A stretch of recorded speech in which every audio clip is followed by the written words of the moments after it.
reçois les eaux, reçois un souffle nouveau pour bâtir l'avenir. Saint Bernard, 40 ans, un passé célébré, un avenir à évangéliser. Souviens-toi, marche. Bonsoir à toutes et à tous et merci de nous rejoindre pour cette nouvelle émission. Aujourd'hui, nous avons l'immense choix de recevoir le Père curé Arcade Irakiza, avec qui nous allons découvrir une grande figure de l'Église, Saint Bernard de Clairvaux, moine, cistercien, abbé, docteur de l'Église et grand maître de la spiritualité chrétienne. À travers cette émission, nous reviendrons sur sa vie, ses œuvres, sa profonde vie de prière, ainsi que l'héritage spirituel qu'il nous laisse. Père, merci d'avoir accepté notre invitation. Merci à vous et merci à tous ceux qui nous suivent à travers ces médias. Père, pour commencer, qui est réellement Saint Bernard de Clairvaux? Pourquoi cette grande figure du XIIe siècle continue-t-elle d'occuper une place aussi importante dans l'histoire de l'Église et dans la vie spirituelle des chrétiens? Comme vous le dites, Saint Bernard de Clairvaux, c'est une grande personnalité et nous avons, nous en tant que fidèles de la paroisse Saint Bernard, de quoi être fiers. Saint Bernard de Clairvaux, ce n'est pas n'importe qui, c'est une grande figure, c'est un modèle, c'est un fondateur, c'est un mystique. Il est beaucoup de choses en lui seul, c'est une combinaison de choses. Il est né à Bourgogne, c'est une région de la France, en 1090. Et il a vécu jusqu'en 1153. Figure majeure du XIIe siècle, il fut le fondateur de l'abbaye de Clairvaux.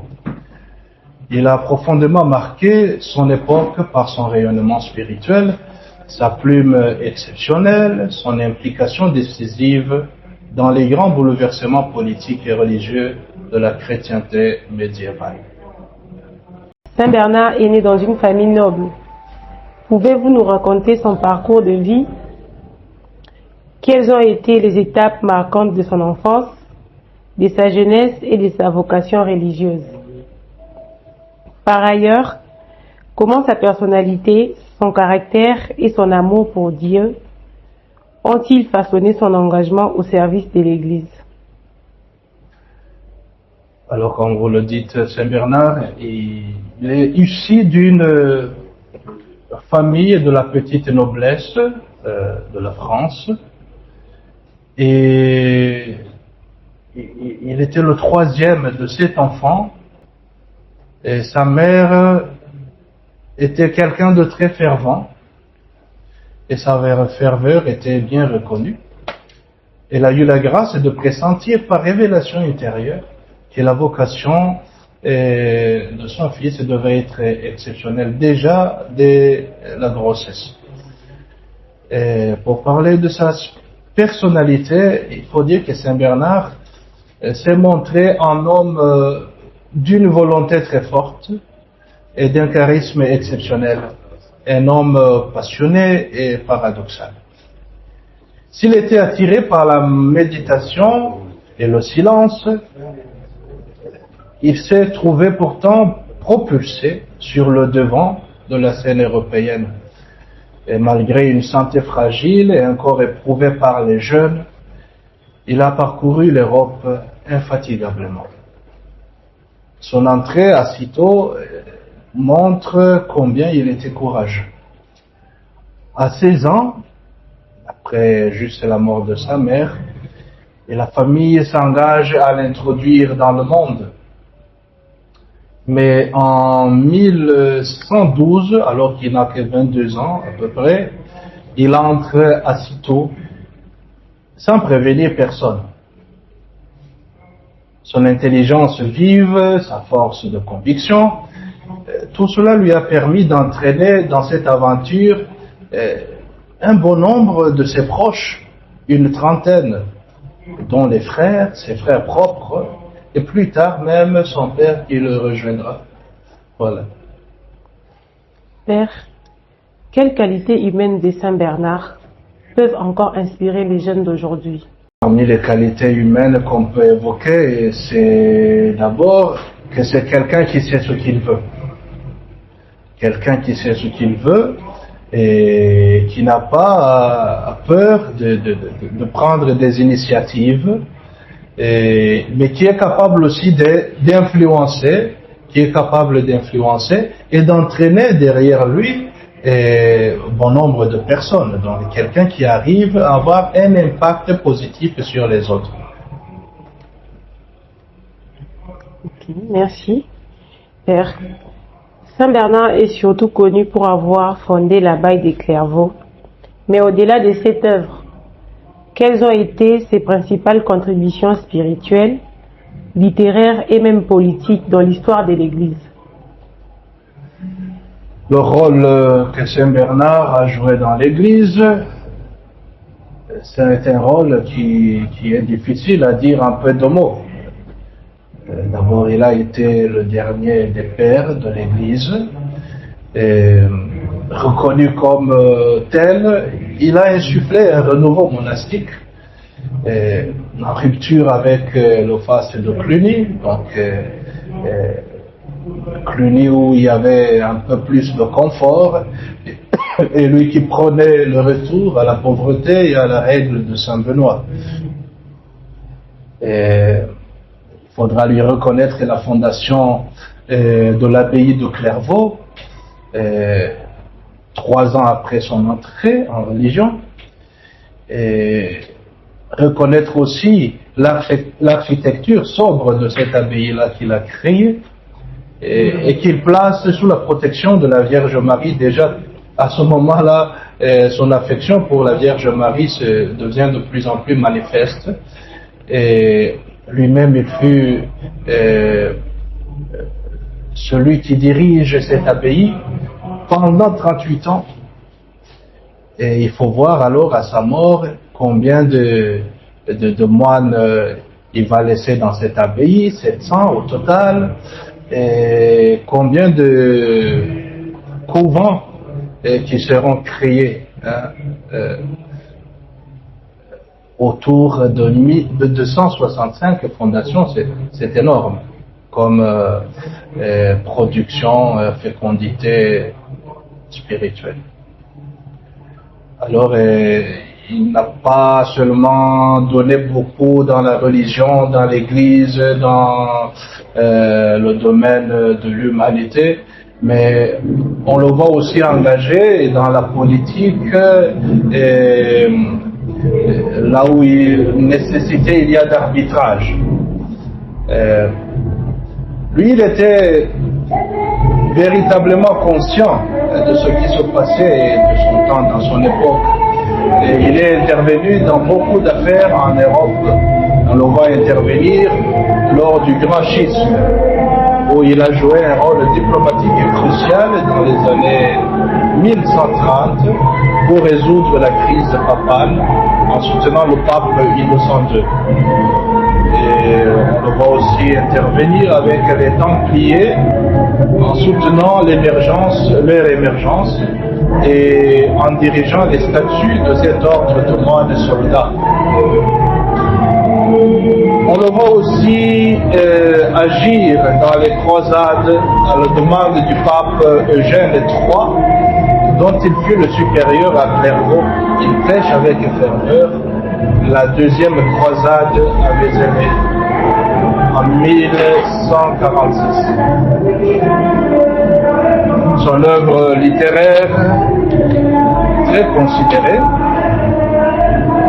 Clairvaux lui-même, Bernard de Clairvaux, est l'un des plus grands écrivains de la langue latine médiévale, donc du Moyen-Âge. Son son œuvre monumentale comprend des milliers de sermons, notamment ses célèbres sermons sur le Cantique des Cantiques, des centaines de lettres, une quinzaine de traités théologiques au style lyrique et poétique. Alors, il s'est montré un défenseur de la foi et de la doctrine de l'Église, en luttant vigoureusement pour l'orthodoxie, s'opposant aux thèses rationalistes, idéalistes de Pierre Abélard, affirmant que la foi passe par l'expérience amoureuse de Dieu plutôt que par la seule logique, et combattant l'hérésie cathare tout en prenant la défense des Juifs. Vous voyez que c'est quelqu'un qui a beaucoup donné et qui a beaucoup côtoyé les papes. Voilà. Et les papes aimaient bien collaborer avec lui. Okay. Père, Saint Bernard a été canonisé seulement 21 ans après sa mort, ce qui est relativement rapide. Qu'est-ce qui explique une telle reconnaissance? Et pourquoi l'Église l'a-t-elle également proclamé docteur de l'Église? S'il faut parler de rapidité dans le processus de canonisation, il faut dire que tout dépend sûrement de toute l'influence qu'il a eue sur les hommes de cette époque-là, de son temps, combien il a marqué les gens. Bon, 21 ans après sa mort, c'est pas beaucoup, ce n'est pas non plus peu, mais en tout cas, on n'a pas tellement attendu plus de miracles pour qu'il soit canonisé, parce que les miracles déjà de son vivant s'étaient produits, quoique lui-même n'affirmait jamais que ces miracles-là avaient un lien avec lui. Et ce qu'il a porté à cette canonisation, c'est sa réputation, la réputation de sa sainteté, le rayonnement universel qu'il a eu de son vivant. Et le titre de docteur de l'Église, cela lui a été donné par le pape Pie VIII, en raison de la profondeur de ses enseignements, la richesse mystique, la pureté de ses écrits théologiques et mariales. Merci Père. On présente souvent Saint Bernard comme un homme profondément attaché à la prière. Quelle place occupait-elle dans sa vie quotidienne? On lui attribue également une grande dévotion envers la Vierge Marie, notamment à travers la célèbre prière « Souvenez-vous, mémorare ». Que pouvons-nous apprendre aujourd'hui de cette spiritualité mariale? Alors, d'abord, la prière, la place de la prière dans toute vie des saints, et on retrace cela, c'est ce qu'il a de commun avec les autres saints. Et il est difficile de devenir saint si on n'est pas un homme de prière. En tout cas, lui, il s'est montré un prédicateur, par amour, quoique contemplatif et par essence.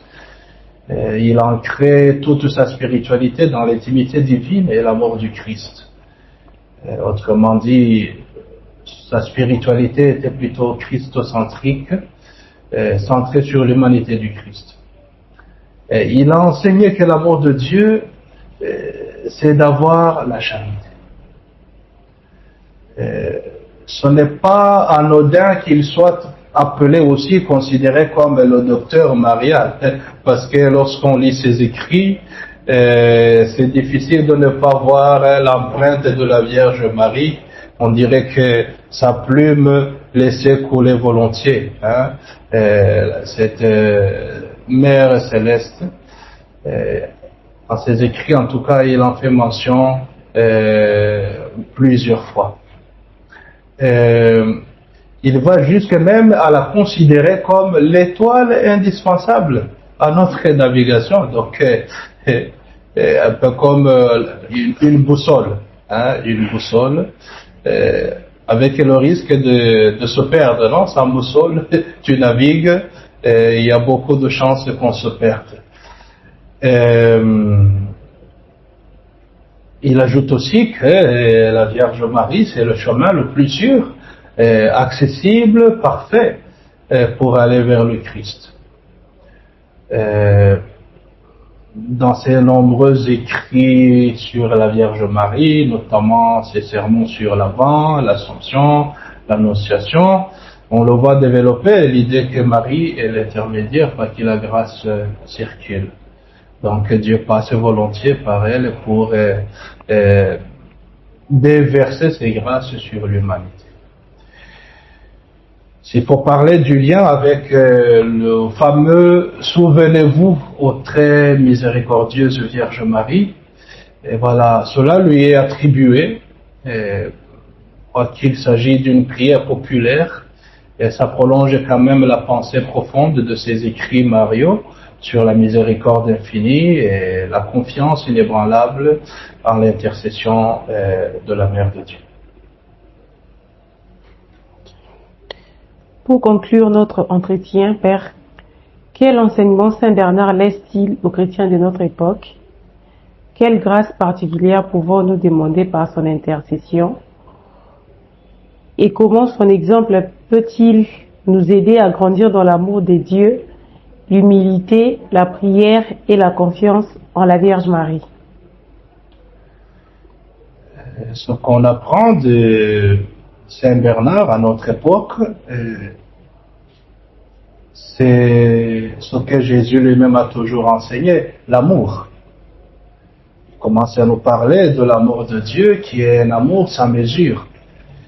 Et en parlant de cet amour de Dieu qui est un amour sans mesure, eh bien cela devient aussi notre vocation, puisque la réponse à l'amour ne peut être autre chose que l'amour. On répond à l'amour par l'amour. Et dans son traité de l'amour de Dieu, ainsi que les autres écrits, il enseigne que notre façon d'aimer Dieu, c'est de l'aimer vraiment sans calcul et sans mesure, et en mettant de côté notre orgueil intellectuel. Et il faudra apprendre aussi de lui l'humilité et la reconnaissance de ses faiblesses. C'était pas quelqu'un de petit, d'ordinaire, quelqu'un de sa stature, mais qui est là et qui est conscient de ses faiblesses, de ses tentations, et qui ne cherchait pas à dominer ces tentations-là, ces faiblesses par son orgueil, un orgueil stoïque, mais qui arrivait à les confier avec humilité, et tout en trouvant sa force uniquement dans la grâce de Dieu, et la protection donc intervient dans ce sens-là. Ces enseignements ne peuvent que nous saisir, ne peuvent que toucher les cœurs. Surtout en ce moment où nous sommes dans une époque avec des idéologies, de l'agitation moderne. Ces enseignements donc nous offrent aux chrétiens que nous sommes dans notre époque un modèle de liberté intérieure. Un modèle de liberté intérieure, de rectitude morale, de silence, de vie intérieure ancrée dans la vérité de l'Écriture. En ce monde, il y a trop de bruit, comme si le silence pesait sur la conscience et le cœur des gens, comme si le silence les indisposait. Donc, ce qui rend difficile la possibilité d'entrer dans le fort intérieur où le Seigneur nous donne rendez-vous à chaque fois. Merci infiniment, Père Arcade Irakiza, pour ces précieux éclairages qui nous ont permis de mieux connaître Saint Bernard de Clairvaux. Nous retenons qu'il fut un homme de foi, de prière, d'humilité et de profonde confiance en Dieu. Son témoignage demeure une véritable source d'inspiration pour tous les chrétiens. Merci également à vous, chers auditeurs, de nous avoir suivis. Nous espérons que cette émission vous aura enrichi spirituellement. Que Saint Bernard de Clairvaux intercède pour chacun de nous. À très bientôt pour une prochaine émission. Que Dieu vous bénisse abondamment. Pour l'ouvrage commencé.